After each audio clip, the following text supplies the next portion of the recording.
We report on robberies and homicides every day, but a lot of people don't give much thought to what happens after someone is sentenced for their crime and then sent to prison for a life sentence. There's a woman, though, on the Central Coast that's made it her life's work to build a bridge between us and those on the inside.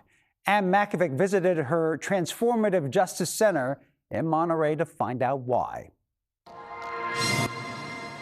In an unassuming storefront in downtown Monterey sits an invitation to us all. So our whole mission is to bring people into prison. And if you're not already shaking your head no, you might stay to find out why Megan McDrew wants you to meet some of her many friends. They matter. They're humans. They have a huge amount of heart and potential for change if they're given the right resources. And much of that is healthy socialization and normalization of the experience. That experience is seen in her trips inside Soledad Prison, featured in this new documentary called Going Inside. Megan was inspired while teaching sociology for Hartnell College. Now she's brought more than 700 civilian volunteers behind bars to talk with prisoners, bridging the gap between them and the outside world. They are part of our community, even though they're largely invisible. And her Transformative Justice Center seeks to shed light.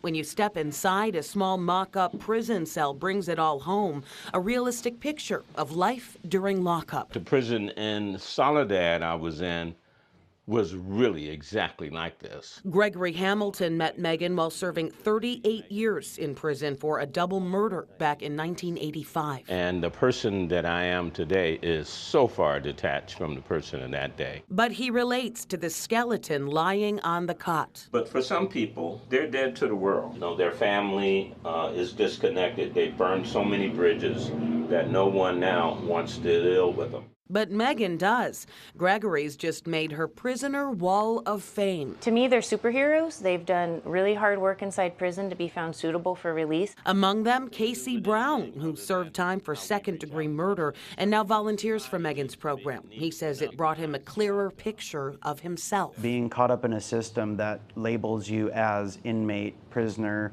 monster, deviant, even the social workers and clinicians kind of come from that standpoint and are part of the system.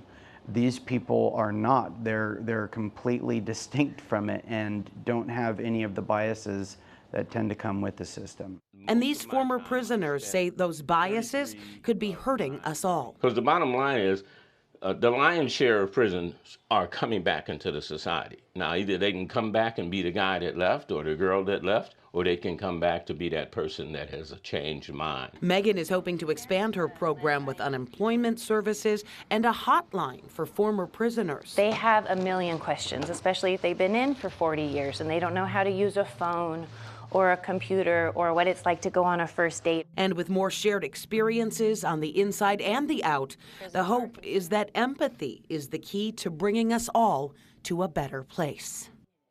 And the Transformative Incarceration Center is celebrating 1 year tomorrow. A former prisoner will speak about their story from incarceration to redemption.